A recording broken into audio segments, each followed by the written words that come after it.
ब्राह्मण कर्मकांड करने वाला, पूजन करने वाला, पाठ करने वाला, अनुष्ठान करने वाला, पूजन करने वाला, मंत्र जाप करने वाला, भगवत भक्ति में डूबने वाला ब्राह्मण तो चले गया, ब्राह्मणी बच्चे के साथ रह रही है। क्या करे वो? अकेली निवास कर रही है, अकेली रह रही है। और ब्राह्मणी बच्चे के साथ भ्रमण करती रहती, घूमती, कहीं कहीं दर दर जाकर कुछ भिक्षा को मांग कर लेकर आ जाती, और भिक्षा लाने के बाद में उस भिक्षा को जब लेकर आती तो अपने बच्चे को भी खिलाती और स्वयं भी उसका पान करती। एक दिन ब्राह्मणी भ्रमण करते करते प्रदोष काल के समय पर शिव मंदिर में प्रवेश करी। प्रदोष काल के समय पर और शंकर मंदिर में जब प्रवेश करा, प्रदोष काल किसको कहते हैं? सूर्य अस्त हो रहा हो, रात्रि प्रवेश कर रही हो, दोनों का जब मिलन हो रहा हो वो प्रदोष काल कहलाता। दोनों का जब मिलन हो रहा,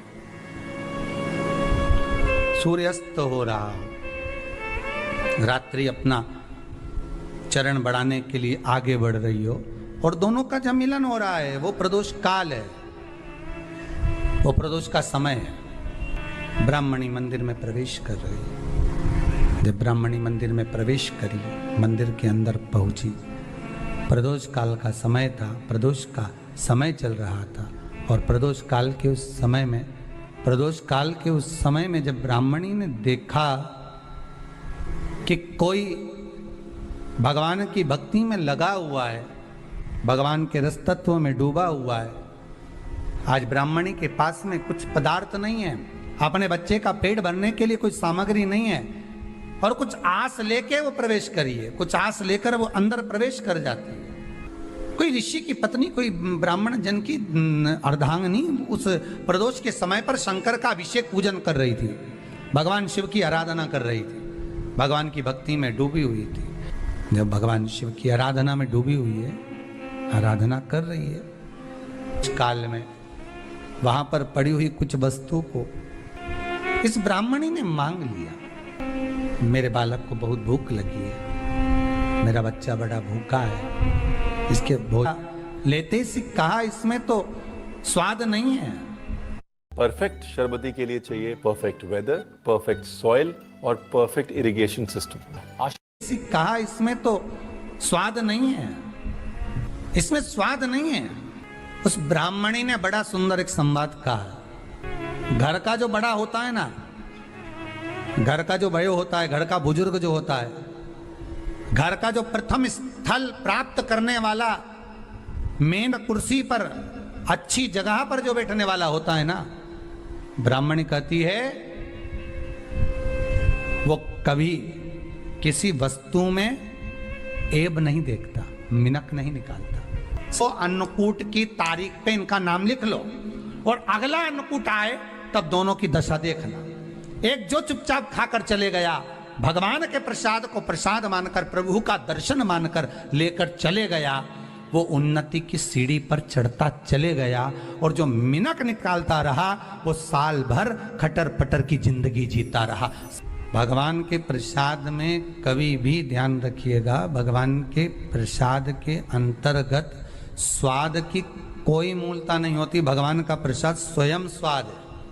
भगवान के प्रसाद में नमक नहीं देखना, मिर्ची नहीं देखना, भगवान के प्रसाद में शक्कर नहीं देखना, भगवान के प्रसाद में कुछ ये नहीं देखना कि कितना माल डला, कितना घी, कितना बादाम, कितना काजू, कितना इलायची डला। हाँ, यहां तक शास्त्र का स्वाद देखी थी ना, ये आपका एक जन्म का नहीं है, ये ना जाने कितने जन्म का है। ब्राह्मणी के मस्तिष्क में बैठ गया, ब्राह्मणी के उस पुकाना वो बक्कल में नहीं अक्कल में बैठ गया कि ये स्वाद नहीं देखना।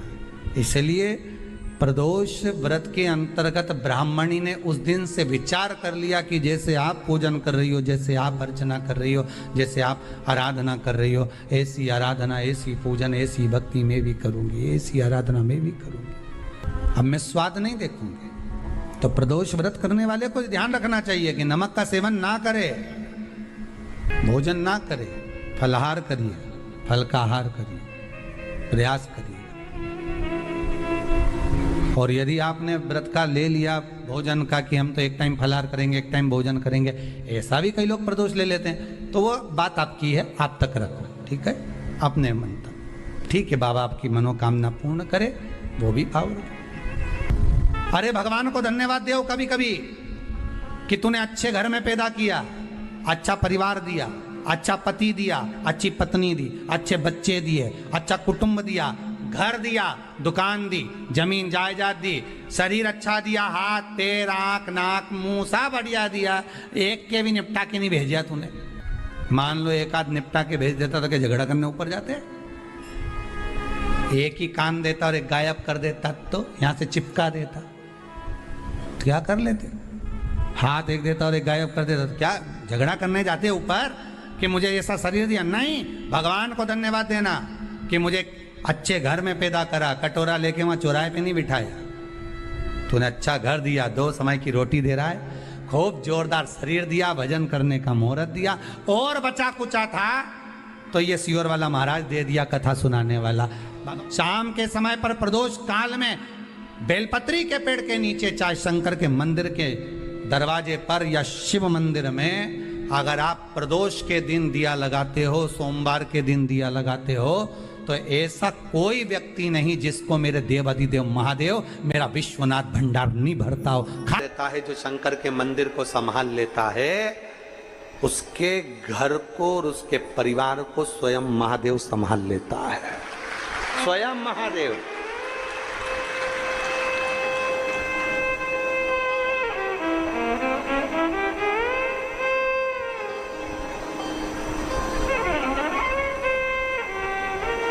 आप शंकर को संभालो, आप शंकर का मंदिर संभालो, आप शिव महापुराण की कथा संभालो, आप भगवान की भक्ति संभालो, महादेव तुम्हें संभाले, तुम संभालो उसको। उस कथा में अपन जानेंगे कि फुलेरा में कौन से पुष्पों का प्रयोग किया जाए जब किसी स्त्री का रजो धर्म या गर्भाशय में जो गठान हो जाती है, या गर्भाशय में किसी ना किसी तरह का कोई प्रॉब्लम हो जाता है, या रजो धर्म से जुड़े हुई जो दिक्कतें होती हैं, तो फुलेरे का कौन से पुष्प का फुलेरा या कौन से स्थान पर शिव जी को कौन सा फूल हरताली का दिन समर्पित करना चाहिए, उसका। तुमको अगर लग रहा है कि मेरे दशा नहीं, रूप नारद जी जैसा है और मुख घोड़े का, तो शिव की कृपा से चंचुला देवी को तुमरुका जी मिले।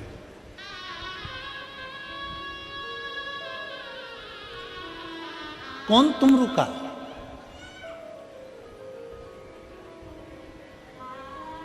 तुमरुका कौन? वो तुमरुका जिसका स्वरूप नारद जी जैसा है और मुख घोड़े का लगा। वो भी करताल बजाता है, वो भी बीणा बजाते हैं। नारद जी एक जगह नहीं टिकते, वो चलते रहते हैं, और तुमरुका जी एक जगह पर रहकर भगवान शंकर की ऐसी भक्ति करते हैं कि मुख में अन्न का दाना नहीं लेते, केवल बेलपत्र के वृक्ष पर कोई जल गिरता है आसमान का, उस जल को मुख में धारण कर लेते हैं, अन्यथा तुमरुका जी भूखे रहकर शंकर की भक्ति में 24 घंटे डूबे रहते हैं।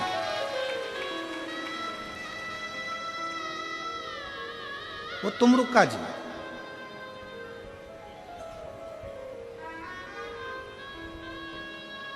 एक बार नारद जी के भांजे से तुमरुका जी की मुलाकात हो गई थी।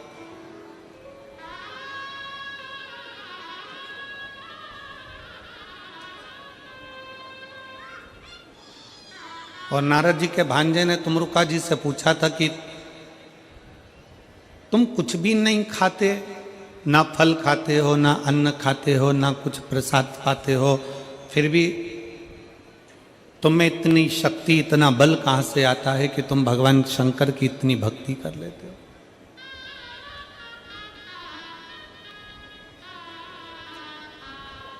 तुमरुका जी ने एक बात कही थी, मैं इस छत्तीसगढ़ की पवित्र भूमि से देश विदेश में बैठे हुए सभी शिव भक्तों को और आस्था चैनल पर सुन रहे सभी शिव भक्तों को और फेसबुक यूट्यूब के जुड़े हुए सभी शंकर के उपासकों को रायपुर की इस पवित्र भूमि से कहना चाहूँगा। तुमरुका जी ने नारद जी के भांजे से एक बात कही थी कि माया का काम है शंकर की भक्ति से दूर करना।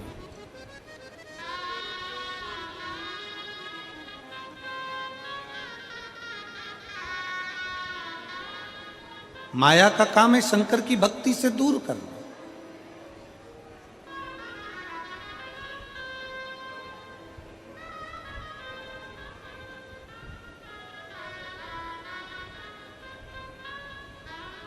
माया का काम है शंकर जी की भक्ति से तुमको दूर कर देना, तुम्हें धन दे देना, वैभव दे देना, सत्ता दे देना, प्रतिष्ठा दे देना, सम्मान दे देना, सब कुछ माया तुमको देगी और भगवान से तुमको दूर कर देगी। भगवान से तुमको दूर करेगा। तुमरुका जी कहते हैं नारद जी के भांजे से कि सुनो, माया दूर करती है, पर शंकर का भक्त अगर माया को भी त्याग दे और माया का त्याग कर कर मतलब माया को भी लांग कर, आप उस स्त्री से बात करोगे कि तू हरतालिका तीज का व्रत है, तूने कुछ खाया नहीं, तूने कुछ पिया नहीं, पानी पी नहीं रही है, थूक तक निकल नहीं रही है, ना तू कुछ खा रही ना पी रही, चतुर्थी का व्रत ना तू कुछ खा पी रही, तेरे में शक्ति कहाँ से आती, तेरे में बल कहाँ से आती। शिव महापुराण की कथा कहती है कि स्त्री जब शंकर जी का हरतालिका का व्रत करती है, चतुर्थी का व्रत करती है या भगवान का कोई व्रत करती है, तो उस स्त्री में मेरा भोलेनाथ इतना बल दे देता है कि वो 4 दिन तक भी भूखी रहकर उस व्रत को धारण कर सकती है।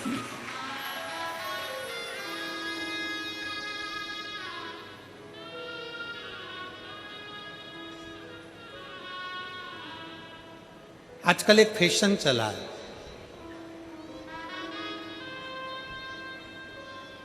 वो बड़ा नया फैशन है महाराज। उस फैशन में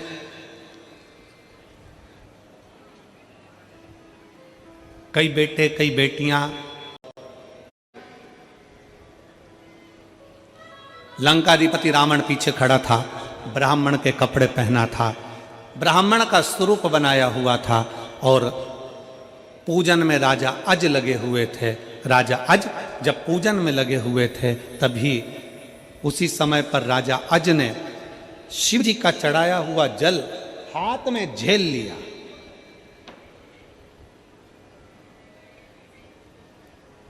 जो दुनिया के लोग शिव महापुराण पर उंगली उठाते हैं, जो दुनिया के लोग शंकर भगवान के चढ़े हुए जल पर उंगली उठाते हैं, उनको उस कथा का स्मरण करना चाहिए त्रेता की, उस कथा का स्मरण करना चाहिए सतयुग की, उस कथा का स्मरण करना चाहिए त्रेता की कि राजा अज ने शंकर भगवान पर जल चढ़ाया, रावण पीछे खड़े होकर देख रहा है और चढ़ाया हुआ जल राजा अज ने अपनी अंजलि में झेल लिया, अपने हाथ में झेल लिया।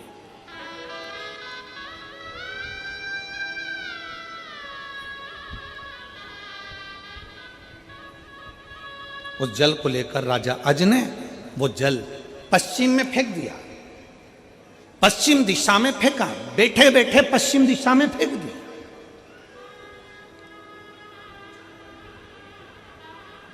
रावण देख रहा था। ये देखकर रावण तुरंत राजा अज के पास आया और अज के पास आकर कहा रावण ने कि तुम शंकर जी की पूजन कर रहे हो, शंकर जी पे चढ़ा हुआ जल तो मेरे भोलेनाथ मेरे शंकर जी कहते हैं कि मैं विष पचाने की सामर्थ्यता रखता हूं, तो तुम मेरी आराधना करते हो। सामर्थ्यता रखो अपनी भी। कोई ने कुछ कहा, गुस्सा आ गया, कोई ने कुछ बोला, क्रोध आ गया, किसी ने कुछ बोला, क्रोध आ गया, तुरंत नहीं, संयम इंद्रियों का, संयम इंद्रियों का।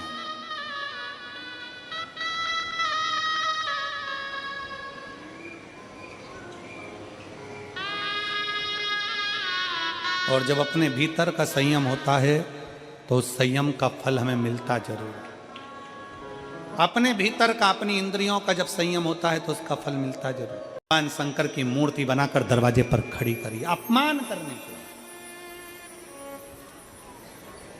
और ये मुझे श्रेष्ठ नहीं, ये हमें श्रेष्ठ नहीं।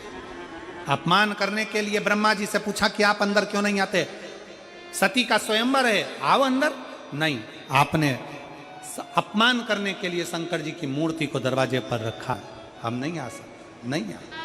आखिरी में माता सती माला लेकर आती हैं, पूरी सभा में घूमती घूमती माता सती शिव को इतना स्नेह करती थी। सखी ने कहा कि अरे सती, शंकर इस सभा में नहीं आए हैं, शंकर इस सभा में नहीं बैठे हैं। सती कहती है चिंता मत करो, शिव का कोई प्रतिबिंब तो होगा। तब सखी ने कहा दरवाजे पर तुम्हारे पिता ने शिव की हंसी उड़ाने के लिए शिव की मूर्ति लगा दी है। पत्थर की मूर्ति? हाँ।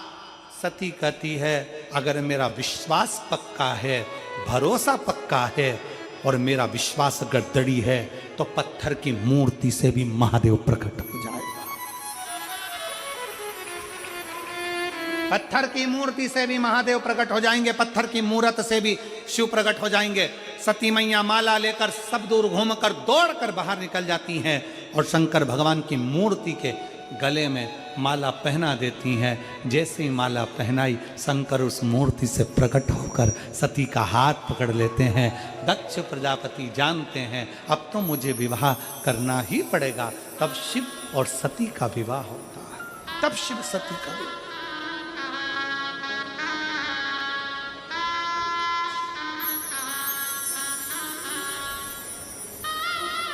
तब शिव सती का विवाह होता।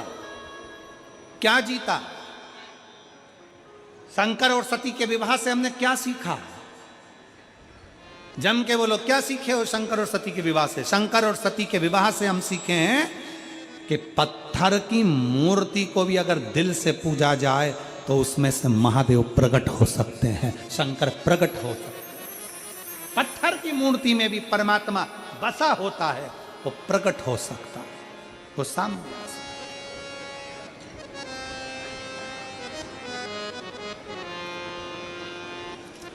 महाराज शिव कथा कर रही है, भगवान शंकर का चरित्र कह रहा है।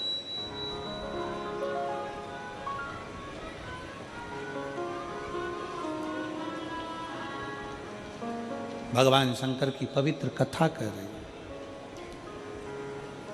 जो शंकर की स्तुति में रमा हुआ है, शिव की स्तुति में लगा हुआ है, शंकर के मंदिर में जाकर एक लोटा जल समर्पित कर रहा है।